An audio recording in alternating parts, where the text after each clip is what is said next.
Good morning, everybody. Thank you so much for joining us this morning as we talk about back to business and what that means. We're all kind of navigating a new normal, and it's kind of a new world as in the business world, trying to figure out what that means and what that looks like. And we've gathered a panel of experts on this topic. So I'll go ahead and let them introduce themselves. So Lena, do you want to go ahead and start? Yeah, my name is Lena Barr. I work at the Chamber. I am in charge of admin and finance, and under admin is the broad category of HR, office functions, and all of the building maintenance issues. So I'm here to kind of talk about that perspective. Awesome. Mr. Mayor? Good morning, everybody. My name is Jose Segarra, Mayor of the great city of Killeen, and also a business owner. I've been in Killeen since 1990 and have been a real estate broker in real estate since 1994. So just over 25 years, all here locally in the area. So I'm pretty familiar with the business environment, and that's kind of how I ended up being mayor. I was always engaged in the community, trying to help out. I was a chamber member, been a chamber member for a long time. And thanks for the chamber. I always give credit to the help that they provided me over the years. But with that engagement is how I've developed a lot of the leadership roles that I've participated throughout the city. So looking forward to this event, and thank you, Chamber, for doing it. Awesome. Ebony? Hi, everyone. I'm Ebony Todd of Jackson, Todd & Lambert. My business partner and I primarily practice business, church, and nonprofit. I am also on a few boards in the community. I have recently been appointed an alternate municipal court judge of Nolanville, and I'm so grateful to be here. Thank you all for having us. Awesome. And then Ebony's law partner, Ms. Lambert. Hello, good morning, everyone. My name is Shania Lambert, also known as Shy. I am the Lambert, obviously, in Jackson, Todd and Lambert. As Ebony already stated, we have our small business practice together. I come from mostly a state service background. I was with the state of Texas as an attorney for the past 12 years, half of which was spent with the Texas Workforce Commission, the other half with the Office of the Attorney General. But this has been my greatest pleasure being part of Jackson, Todd & Lambert PLLC, and I'm so glad that you guys have us on today.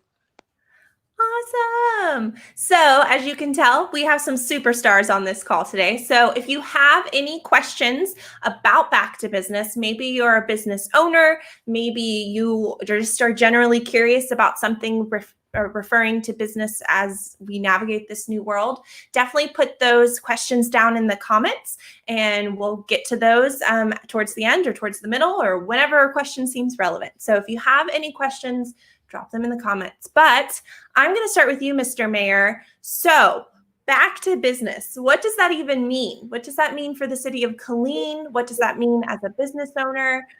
The floor is yours. All right. Well, thank you. I just want to start out with a quote. I heard, I was reading an article the other day, and it was one of the CEOs of one of the major corporations. And one of the things they said is that this is not a restart. You know, we're thinking, oh, we got to get restarted. So he says this is a reset. And I think, that resonates because a lot of us, we've already have established businesses. We went through a little downturn here. And that downturn, if we look at it in a positive sense, you look at many different ways that you can improve and prepare for if it ever happens again. May not necessarily be a coronavirus, but it could be anything else. And so it's a reset to kind of analyze everything that you can do so that you're better prepared if you weren't so well prepared this time for another event. And I think even as business owners, whether you're preparing for an event or just opening up a business, when I consulted with other businesses, when I teach other businesses how to start their business, you always have to have a plan in place, and it's when you don't know what's going to happen. Things are always going to happen, not just coronavirus. And so you have to be ready for that thing. So you have to have a plan in place. You have to have a budget, to keep you through, or at least 3 to 6 months. And so those are things that I think I encourage all businesses to keep in mind and to start preparing for that. I think for the most part, as I get out and visit with a lot of the businesses, I've been visiting throughout this coronavirus, and I think we've been very lucky in our community because I see a lot of people, they're still trying to do whatever they can to stay open. I know in my real estate office, we didn't shut down. We closed our doors, but people would have to knock in, and we stayed pretty busy. Our real estate market in our area is just astronomical. Our inventory actually went down. People are still looking to buy houses. So that's always a good indicator. That's one of the biggest indicators, not just here locally, but on the national level. What are people doing as far as home buying? And we stayed strong. And so with that, it carries over to other businesses. That means that people do have the expendable money, the money that they need to go out and do shopping and stuff. And I think that, it's been talked about what kind of recovery. We have what they call an L. We go down, and then it's a slow recovery. And for our area, I've kind of leaped on to the V recovery because we're going to go like this, and then we're just going to shoot right back up. So it's more of a V recovery that is going to happen that in our area. That's kind of what I predict that's going to happen. And so for the most part, it's just a little adjustment that most of the businesses have to do and be prepared and learn. There's a lot of things that I don't know if they'll continue them, but there's certain things that I really like.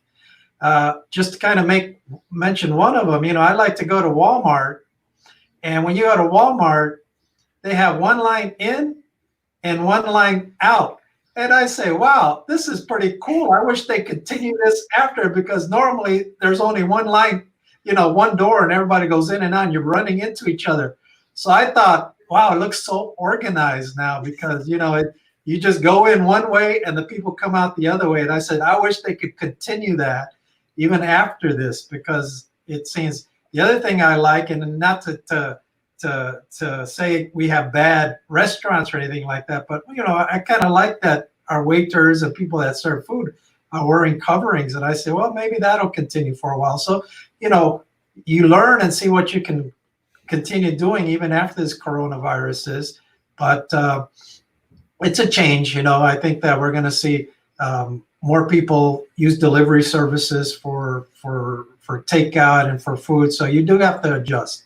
And we are here as a city. We are here to help as many as we can. We try to do what we can. Also with the help of the chamber. I know that, a lot of great things come out of a chamber, and I use you guys name and vein. Whenever somebody calls me as a business person and they need information, whatever I cannot provide, my next resource is always our great clean chamber. So a lot of those people that have been calling you and all that, it's probably because the mayor's been sending them over there. But you guys do a great job, and then just continue that. And thank you for having me here. Yeah, absolutely. I love that you mentioned our restaurants, because me and my boss, Rebecca, love McAllister's sweet tea. That is our favorite thing to do. And now they have curbside, and you just pull up and you call them and they bring you your sweet tea outside. It's amazing. So I hope that continues. That's funny, because that's my favorite restaurant. It's right here, right by my office. And it's like, you're going to McAllister's again? Right. That would be dangerous because you guys share a parking lot. So I get that. Yeah.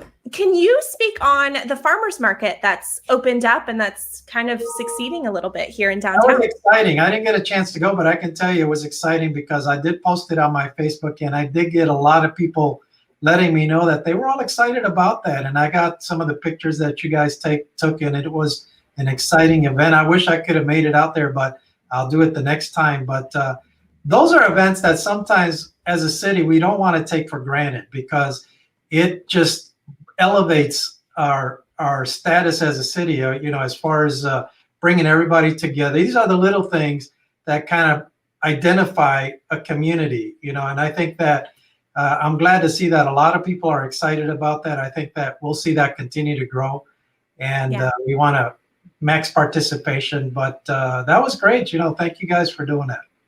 Yeah. All right, Ebony, I'm going to throw it to you. So you're a small business owner in the community, and you also advise business. So back to business, the new normal, what's your take on it?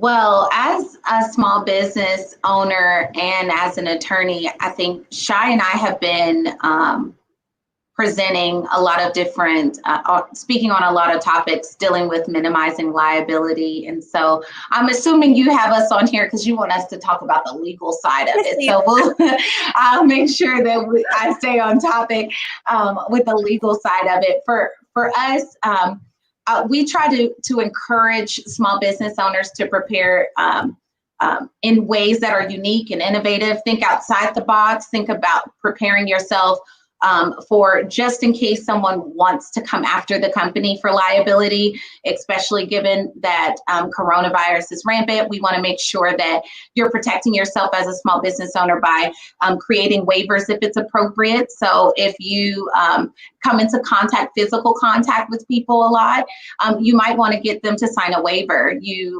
A lot of the time we assume risks by even going to a place, right? So I'm assuming a risk normally by going to the trampoline park with my kids. Like there's a risk that my child will hurt their ankle or something on that trampoline.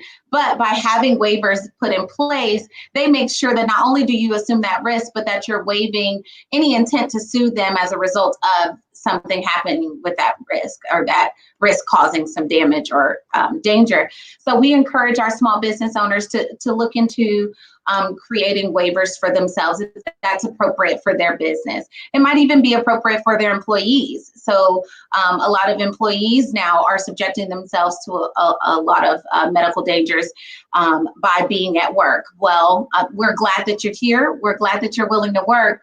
But we also want to make sure you know that you're taking a risk by working here. So again, if it's appropriate, consider waivers. Another thing we talk about quite frequently is updating all of your paperwork that you have, your contracts, your intake forms, making sure that you're asking relevant questions if someone's coming in. We don't expect everyone to ask, do you have COVID? When somebody enters your restaurant. That might not be appropriate. It definitely can make people uncomfortable. But at the end of the day, if you have a company where you have intake forms where people are filling out things, you might want to ask them, do you or someone that you live with have a fever or have cold-like symptoms or flu-like symptoms? Have you been ordered to quarantine or instructed to quarantine in the last 14 days? Adding questions like that to your intake form will help you determine if and when you're going to treat someone or take someone on as a client or a customer at that time.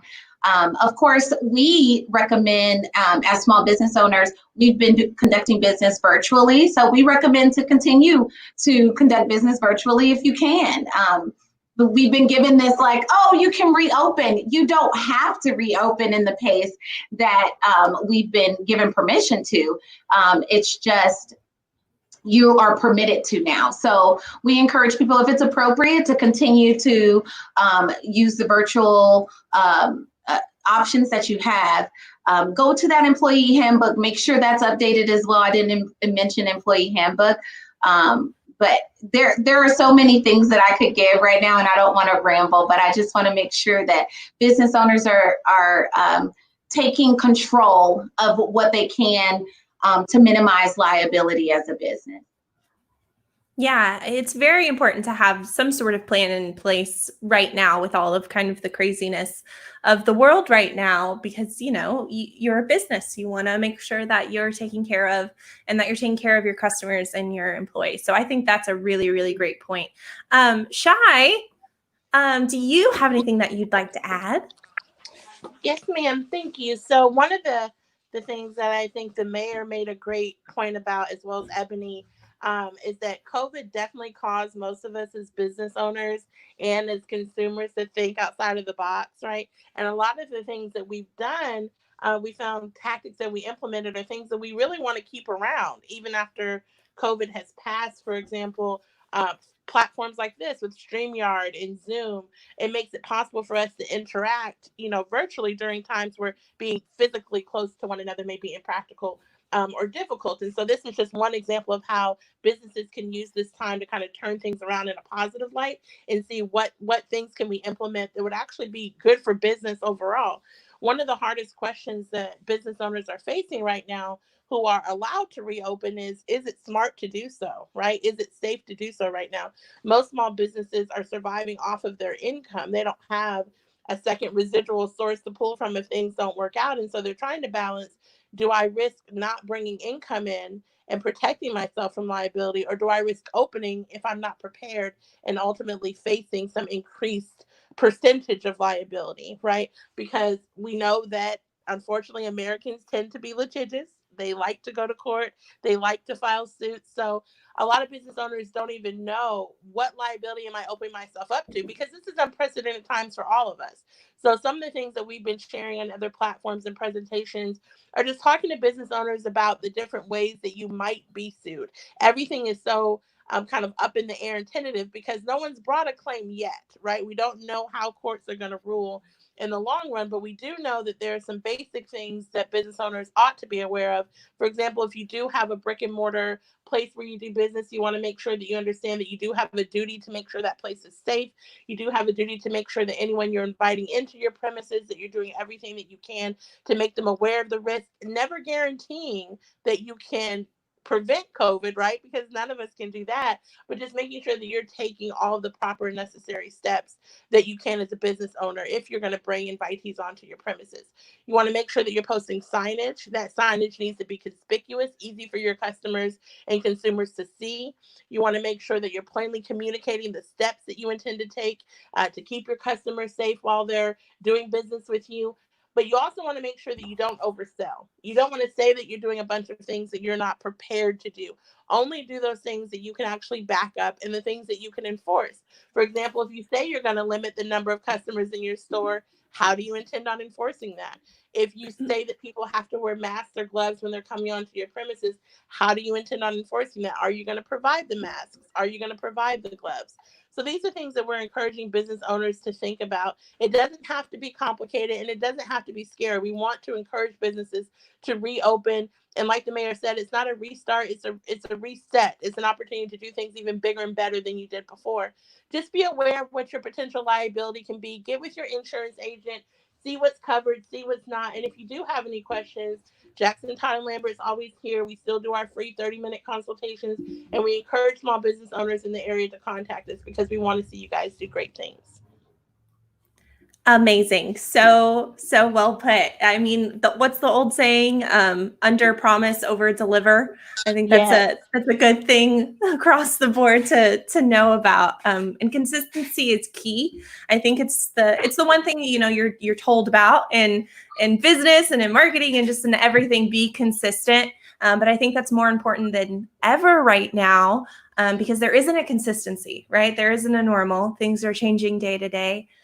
So this is a good segue to Lena. So she's our HR admin, just overall superstar here at the Chamber. But you've been doing HR admin for many years. So Can you speak to what that looks like now? Because HR are the real superheroes right now because you guys have had to really adapt. So the floor is yours, Lena. Yeah, thank you. So before this, I worked in a pediatric rehabilitation facility for 12 years, and I did basically the same job, admin, HR, finance. And I think, Jose kind of hit the nail on the head when he said, this isn't a restart, this is a reset. And one of the articles that I was reading talked about how this has just accelerated trends that were already coming. So this is where we were headed anyways. It just made us get there faster. So, things like delivery, gig economy with food and telework is the other one. The medical community has been trying to get telehealth, normalized for some time because for a lot of different providers, that's a viable option and obviously decreases a lot of risk. Specifically with, a special needs community or an elderly community, if they can get the technology to work, it's easier for them to not leave the house. So we've seen some really positive trends with regards to all of this. One of the things that we did at the Chamber kind of starting, I think about the time the first COVID case hit Texas was our benchmark for when we would start kind of addressing our staff about where we were going to go, what the plan was. And we started by writing a telehealth policy and procedures. So, let's make sure that we have defined what telehealth at the chamber is going to look like. And those weren't super complicated procedures. It kind of described what the structure of a day would look like, what the expectations were, and kind of clearly defining those things so that when you are in a position where you send somebody home to work, you're not there to directly supervise them, that you're setting them up for success with benchmarks that they can hit. And it's not all of a sudden like, well, I didn't hear from you in 2 days, now you're in trouble. And they're like, I've been at home checking my email, doing all the work, and you didn't tell me what I needed to do to kind of check in and be a voice. So we clearly defined all of those things. We had really good success for the month that the majority of our staff were working from home. We had daily check-ins, there was regular communication, and I think everyone felt very secure. We actually still have a couple of employees who are working remotely, and my goal as an HR person was to make sure that everybody felt secure in their jobs. And felt secure that they knew what their expectations were and were able to kind of meet those goals. We had really good productivity. We put out a lot of webinars, kind of in that vein of this is the way things are headed. These webinars have been a very successful addition to kind of what the chamber offers, and that's something we probably will continue even after COVID isn't a going concern anymore. But the biggest thing with HR has been making the employees feel like this was a safe place to come back to. There was a lot of anxiety when we first brought everybody back because, we adjusted really quickly to what a new normal was, to not coming into contact with any people. Everybody at our office has their own office space. It's really easy for us to social distance. There's just a few common areas like the water cooler, the bathrooms where we can't have a bathroom for every person. But we put in pretty simple rules, use hand sanitizer before you go into the bathroom, use the restroom, wash your hands when you leave. And everybody has been really respectful of that. And as everybody's kind of been around each other and seeing everybody show respect to each other when we have an office meeting or something, everybody wore a mask. You took your mask off to talk, you put your mask back on. And as we do more of those things, and you see your partners taking care, it makes you feel more comfortable in being here. You trust that everyone is making smart choices. And I haven't had any pushback from employees about their feelings of safety. We are, continuing to take kind of micro steps. We opened up the coffee maker. That was a big deal today.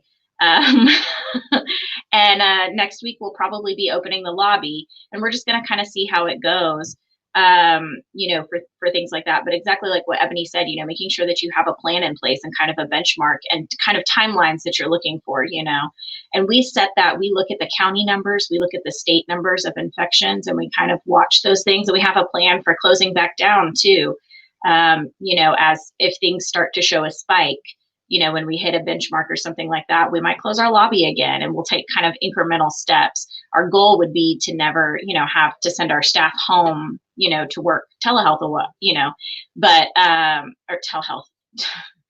It's a hard habit to break after 12 years. Teleworking. The other thing that we did whenever our employees left to work is we had them sign a telehealth agreement before they left, and just kind of saying that they understood what the expectations were. But that's kind of what we did on the admin and HR wise over here.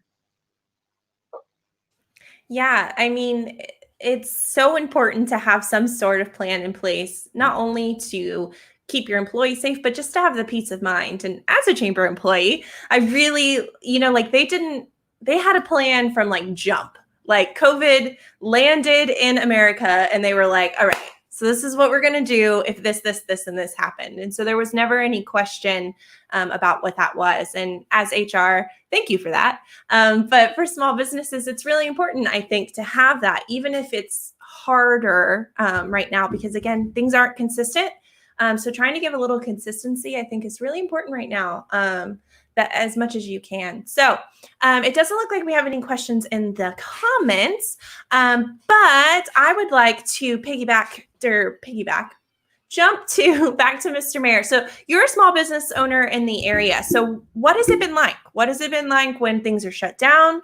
What has it been like reopening? Can you speak a little to that? Like everybody said, there's an adjustment there. Fortunately, our adjustment wasn't as great as some of the other businesses locally. Like if you're a restaurant, you're a barbershop, nail place, those had to shut down completely. We luckily were able to continue doing what we had to do, maybe do some adjustments. Like I said earlier, we still go out and sell houses, but you couldn't go out and show it your normal way, so we use a lot of videos. So some of my agents would go out and look at a house by themselves and taking their cell phone, and video for while the client is looking at the house. So it was something new, it was something, we've done that in the past, but not as much as we've had to do it now. But, those are some adjustments that we've had to make. But I think that for the most part, we've been very lucky, as I said earlier, especially in our business and several others like property management, they stay busy. But what I do a lot, and the funny part is, I don't go out and sell. I haven't sold the house myself in many, many years. If I did, I wouldn't be doing mayor, that's for sure. But what I do is I coach agents. And so I like to work a lot. And part of coaching is a lot on the mindset. It's to overcome their fears, build their confidence. And when something like this happens, you're challenged even more because, they come into a business where there's no income in it when you come, and you have to work at it because you only get paid if you sell. There's all strictly based commission. And so they already have that self-doubt in it.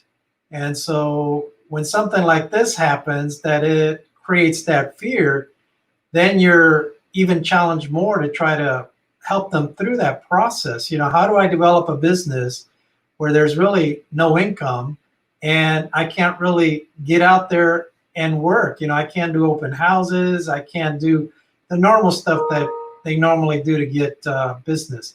So it requires a totally different mind shift. So it's not just the external, it's the internal that it requires for a lot of people. And not just real estate. I think any business requires a total mind shift. And believe in yourself, believe that this is only temporary. I mean, this is something that we will all make it through. I talk to people and they think it's the end of the world. And it's like, no, it's not the end of the world. This is something temporary. We're not gonna see zombies, stand up here in Killeen, or we don't have zombies. So in the beginning, that's what a lot of people kind of felt like. It's like, we're gonna have to go out there and start shooting zombies, and then they go home, and that's all they watch, zombie movies. Maybe that's why.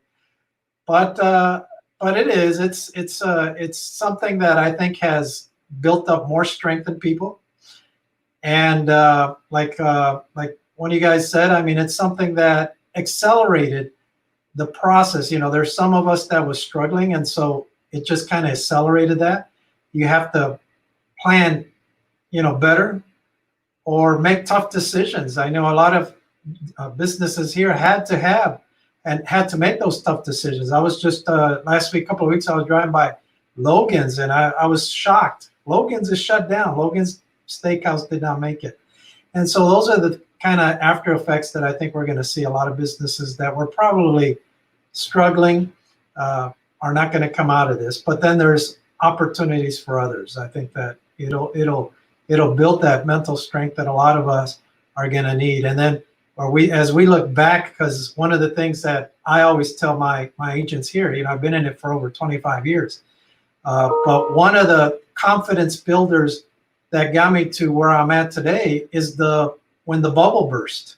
When the real estate bubble burst, I mean, there was so much panic in this area. And I would tell people, when the bubble happened, that was probably one of my most successful times in this business, because it required that mind shift. What opportunities can I take out of this? And there were so many people that were getting out of the business. And I realized, wow, there's more business for me now because so many people got out. And so that's how you got to look at it. It's like, wow, their business is shut down. What opportunity has that created for me? And so you have to have that creative mindset and to come up with something that you can use here locally. So, all right. So I think I said enough there. I love it. Ebony, I'm going to push it to you. So you mentioned, you've shifted some of your business to virtual and things like that. And as a business owner, how have you guys adapted? Well, we have used this opportunity to be out in the community. I've been volunteering more often, and I've had some extra time that I wouldn't normally have. So we've tried to use this opportunity to make sure that the business is out there in a positive way. But I cannot amen Mayor Segarra enough about the mental resiliency that is needed in this period of time. I too believe that there are a lot of entrepreneurs or people that are supposed to be entrepreneurs that may be discouraged in this moment. And I just think this is the perfect opportunity to dispel any negativity about coming out in the workforce. I think that this is about identifying problems and then finding the solutions, like all of those people on Shark Tank are told to do. So I love that show. I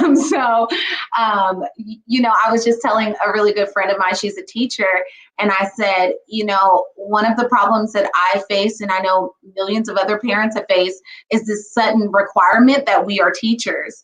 I wish a teacher would sit down, do a series of videos about identifying your child's learning style. And then, I don't know, just several things about teaching that I'm like, I'm not certified to teach. Ain't nobody got time for this. Like, I can't do this and that and this. I already feel busy enough with my business. Better yet, being a stay-at-home mom, and my husband was already deployed. So now I'm a sudden single mom with homeschooling and work and entrepreneurship. And it was just like, whoa. So I hope that a lot more people will start identifying, what can I do to create a solution to all of these new issues because of our accelerated, like Lena said, our accelerated track to telework, track to telehealth, to everything being virtual. What can you do to help us in this moment? I mean, make me some new pajamas that are more comfortable for while I'm sitting and having these webinars. You know what I mean? Like, there are so many, t-shirts with cute little memes that you could have right now. There are so many ways that people can profit from this time that I'm hoping that our small business owners and our serial entrepreneurs will just kick it into high gear and invent and be creative in this time. So anyway, that's not what you asked me about, but I was just so moved by what Mayor Segarra is saying. I love it. Lena, did you have a comment? Yeah, I was just going to say, I also was. I think you hit the nail on the head when it came to resiliency. And, we talk a lot about, the V-shaped curve and like the economics of our community versus, the rest of Texas. The rest of Texas took it extra hard because oil is big business here, and the oil had already crashed before COVID happened, and it was a double whammy. But we have the military here, which is, always necessary. Like that, they are essential workers. So a lot of our community was somewhat insulated from some of the, workforce kind of issues. So we didn't get hit as hard here, which is nice. But I think the main reason that we didn't feel it as bad in Killeen, and why you see places like Home Depot and Lowe's, still packed, and a lot of people, kind of transitioning over to the gig economy, is because the resilience of the military. Anyone who has ever served, I mean, nothing defines the military like resilience and the things that they go through. Even myself, I am not a military person. I have military people in my family, but I was a civilian. I grew up in Killeen my whole life, and having the base here, it has a large impact on our community, and we've been through so many things together. Like, I always kind of come back to when 9/11 happened. The base shut down completely because we didn't know what was going on. And, just kind of as a community coming together and helping things through that, our community knows resilience. And I think that's going to serve us really well as we come out of this. Yeah, I mean, this community is amazing. I mean, I was a military brat, but I've been here since I was 5, so I claim it as my hometown. Graduated Ellison High. It's a great community. I mean, just driving around, it's so fun to see, all the lines at all of the stores. Like, everyone was just really excited to get back out there, but it's really cool to see that our business community is really taking care of our community as a whole with all of these practices and stuff like that. So anyway, Shai, did you have anything that you wanted to put in about business now and what that looks like? I would just co-sign with what everyone's already talked about. I think it's so important during this time for each of us, especially as business owners, parents, those who have others depending on us, to make sure that we're taking care of ourselves also, to really put in that effort for mental health. I know for me, being a single mother and a new business owner, and then having to teach a first grader, right, since spring break on into the end of the year was a lot. The beauty of it is that because we own a small business, we have the luxury of being able to have our kids in the office if we needed to, while I know others were scrambling for childcare and trying to figure out how they were going to make things work. And so I know that it wasn't just whether, you get to continue to bring in income, but where are my kids going to be while I'm at work, even though I'm considered essential? For us, we made the decision that we would continue to stay open, but we would close our doors as far as allowing customers to come unless it was absolutely necessary. And believe me, we had the hand sanitizer and the masks on if they were dropping off documents, and try to keep everyone at arm's length. But one of the things we really implemented were doing consultations a lot more often via phone or through Zoom. And we found that our clients really enjoyed that, to be able to consult with us from the comfort of their homes. And that's definitely something that we want to keep in practice as we continue on, even after this pandemic passes, to give our customers more options of how they choose to interact with us. And so that was just something simple that we put into place, but something that made a huge difference for us being able to maintain the same level of business that we had, if not more. We were extremely blessed to continue to bring in customers and clients, to see people still wanting to invest in their businesses, and to hire attorneys to help them do that. Even though we know that a lot of other businesses have been struggling, like the mayor said, some were forced to close altogether. We know that they carried an extra burden during this time. And so we're extremely grateful. And that's why we're so eager to be able to help as many businesses as we can get back on track. Beautifully put. So we're coming right up against time. So I'm going to just go back through and have you guys say any closing comments that you have. Thank you guys so much for being a part of this. So we'll start with you, Lena. Do you have any closing remarks? I think the last thing I would say, to kind of tie it back to having a plan, is the best way to make yourself feel better when things feel out of control is to write something down and have a plan. And that'll also be the thing that gives your employees the most security, is knowing that you have a plan. So couldn't reiterate that enough. Just sit down, put it in writing. That way you know where you're going. Awesome. Mr. Mayor? I would say that in this, since we had the discussion, I think the next one should be on resiliency. That is pretty good. I enjoyed that conversation there at the end with resiliency and how businesses can build up that resiliency, because I think that's one of the things that you need in order to be successful at any business. You got to realize that you're going to have your up and down moments, and the person that can go through challenge after challenge and still maintain that optimism that they are going to succeed, that there is light at the tunnel, is going to do well. And I think that that's where I think a lot of people, whoever needs it, we can provide that assistance with. So, but just thank you. I want to thank everybody. Everybody did a great job. I had to make this comment because Shai is not in the picture. So is that because she's shy? It's like, what? No, last night I had an awful accident where I have now a tooth that has an exposed nerve, and I did not think it would be behooving of me to let you guys see me wincing near tears every 2 seconds. No, I thought it worked perfectly. Here's Shy, but she's not here. She's shy. Thank you, guys. I love it. Ebony? Yes, absolutely. Well, I'm just honored to be amongst this panel. I think so highly of Lena Barr and Mayor Segara and my business partner. And I'm so grateful to be amongst you all. But I would like to just be encouraging again.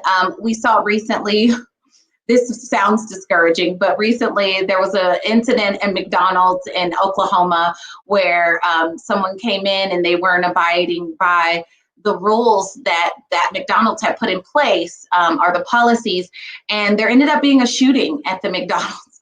And as an attorney, you think about, what could they have done to prevent that, or what policies could you put in place to prevent that? And unfortunately, it's people are people, and there are going to be people that are wrong and do things intentionally, and we can't prevent everything. But again, resiliency, it's about being flexible. It's about having a plan, and it's about implementing the plan. Don't just write it down. You have to implement it. If you're going to tell your employees you're going to do something, do it. If you're going to communicate with your customers and clients, make sure they know what you're putting in place. That's why Ms. Lambert was talking about the signage. We got to make sure that we're telling the public, this is how much I care about you and myself. We have put these policies in place to protect you and ourselves, and we hope that you'll respect them. And as much as you can, I think I was telling somebody, I will go to a gas station that costs more just because they have gloves outside, because they're telling me that they care about me and the other people around. So I'll pay more for my gas. I'll keep going to that gas station just because I know that they're going to have gloves by the pump or at the door or whatever. Show people that you care. People will pay, especially in the economy that we have here in Colleen. Like Lena alluded to or said, we are a military community. They are still getting paid. The soldiers have not stopped getting paid. They have not stopped buying stuff. They're still online. They're still getting a car. I saw a soldier at the car dealership, and I'm like, you're in the market for a car right now? That must be awesome. I'm not imagining getting a car for myself right now, but we have an economy here that we are so blessed to have in this area where, people are not so pressed that they're not getting paid. So the small businesses here, we can bounce back, and we will. We shall bounce back. Don't get discouraged when you see Pier 1 has closed all their stores. I was like, no, not Pier 1. But don't be discouraged. Be encouraged as small business owners that we can overcome this. And I'm so glad that you guys thought of this, Jasmine and the Colleen Chamber. This is such a great thing to put out to the public, and I hope that they'll take heed of what they heard, especially from everyone else. I thought you guys made great points. Awesome. Okay, Shy, any closing remarks? I'll just ditto everything that my partner said, but I'll also add that it's important that during this time that business owners can see and reflect on how important it is to educate ourselves. This is a great time. I know so many organizations like the Chamber, various nonprofits have been putting out free information for business owners. I encourage everyone to take advantage, to not be afraid as a small business, to partner with another business. This is the time to lift each other up and promote each other as much as we can. So to the extent that we can keep dollars in our community, it could make the difference between someone being able to keep their doors open or having to close them. And so even where it may be a little more inconvenient for us, I truly encourage us to continue to reinvest dollars into our community. Don't be afraid to reach out for help if you do need help, whether it's regarding your own personal mental health or whether you need tips on how to keep your doors open or how to minimize liability. There are resources out there. Our law firm is one of them. Colleen has many. The Chamber is an awesome resource. Our mayor truly cares about our city, and I know that he's open to communicating with those to see how he can partner to advance his beliefs and his goals for our city. And so I think this is the time to get more personal, to continue to volunteer, to continue to give of yourself and to serve your community. I think we'll reap the benefits for it. Amazing points today, guys. Thank you guys so much for being a part of this panel today. You guys gave a lot of great insight into what back to the business means, what this new normal is. But again, if you guys have any questions for any of these panelists, I think that they will be open to answering any of those. Our behind the scenes gal, Rebecca, has been dropping a lot of those resources in the comments. So if you're watching this post-op and you want to know more about those things, they're down in the comments. But also, if you watch this when it's not live and you have questions, drop them in the comments and we'll get them to these people, and I'm sure they'll be happy to answer them for you. And as always, there's a ton of resources on our website. So if you need help as a business, or you're just generally curious about what it looks like in the business community right now, go to cleanchamber.com. Other than that, thank you guys so much for being a part of this, and thank you guys for watching. Great job.